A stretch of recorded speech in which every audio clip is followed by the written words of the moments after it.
அன்பான சகோதர சகோதரிகளே, தேவ பிள்ளைகளை, கிறிஸ்துவின் மனவாட்டிகளே, உங்கள் அனைவருக்கும் நம்ம ஆண்டவராய் இயேசு கிறிஸ்துவுடைய கிருபையும் சமாதானமும் நம்மில் என்னும் ஒன்றா இருப்பதாக. ஆமீன்.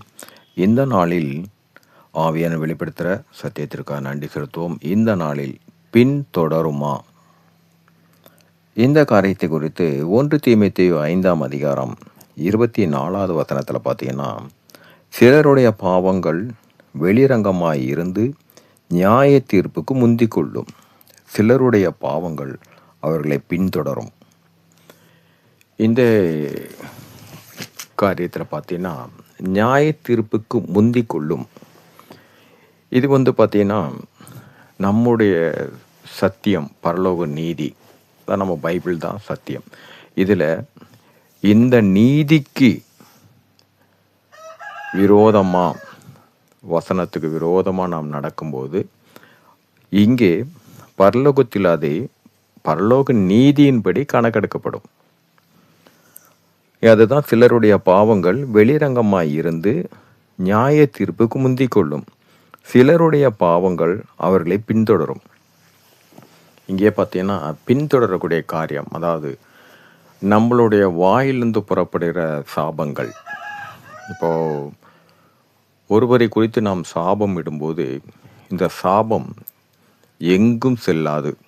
ஏனென்றால் தேவன் சிருஷ்டிக்கும் போதே பழுகி பெருகுங்கள்னு சொல்லிட்டு ஆசீர்வதித்தார்ன்னு இருக்கும். ஏன்னா ஆசீர்வாதம் என்பது பார்த்தீங்கன்னா அதற்கு முடிவு இல்லை, அது பெருகி கொண்டே தான் போகும் இந்த ஆசீர்வாதத்திற்கு.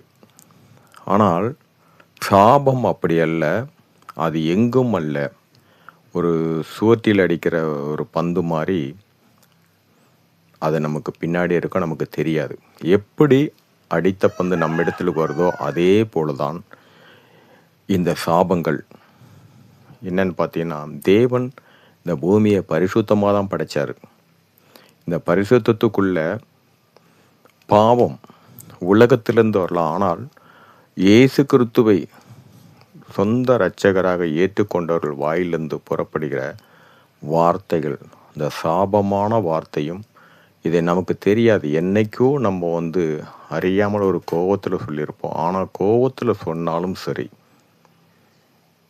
கோபத்தில் சொன்னாலும் அது சாபம்தான்.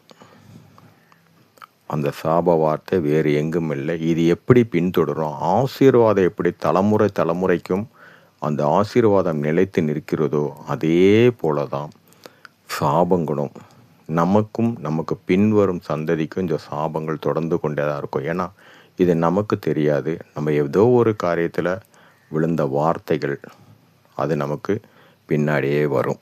இங்கே இதில் தான் சிலருடைய பாவங்கள் அவர்களை பின்தொடரும். ஒரு உலகப்பூர்வமாக பார்த்தீங்கன்னா, ஒரு கணவன் மனைவி, இதில் கணவர் தூக்கத்தில் பெணாத்துறாரு. பெணாத்தும் போது மனைவியுடைய தாயை இவர் அந்த தூக்கு கலக்கத்தில் ஏதோ கோபத்தில் வந்த மாதிரி ஒரு வார்த்தை தப்பாக வந்துருச்சு அவங்க மாமியாரை குறித்து. ஆனால் மனைவி தூங்கலை, முழிச்சிட்ருக்குறாங்க. அப்போ அந்த மனைவி விட்டுருவாங்கன்னு நினைக்கிறீங்களா? அது காலையில் வந்தாலும் சரி, தூங்கிட்டேன், காலையில் எழுந்தோன்னா பிரச்சனை இருக்கும். என்ன காரணம்? அது தூக்கத்தில் தான். எனக்கு உண்மையிலே எனக்கு அது ஞாபகம் இல்லை, நான் தூக்கத்தில் பெண்ணாத்திருப்பேன்னா மனசில் இல்லாமல் எப்படி வரும்? இதுதான். ஏன்னா நம்ம எந்த சூழ்நிலையிலும் நம்ம வாயிலிருந்து புறப்படுற வார்த்தை அது நன்மையாக இருந்தால் ஆசீர்வாதத்தில் இருக்கும், தீமையாக இருந்தால் அது சாபமாக காரியமாக இருக்கும். அது நம்மை சுற்றி தான் வரும். அதனால் வார்த்தைகள், நம் வாயில் புறப்படுற வார்த்தை அது நம்மோடு போகாது, நமக்கு பின்வரும் சந்ததிக்கும் இந்த சாபங்கள் இருக்கும், ஆசீர்வாதமும் அதே தான்.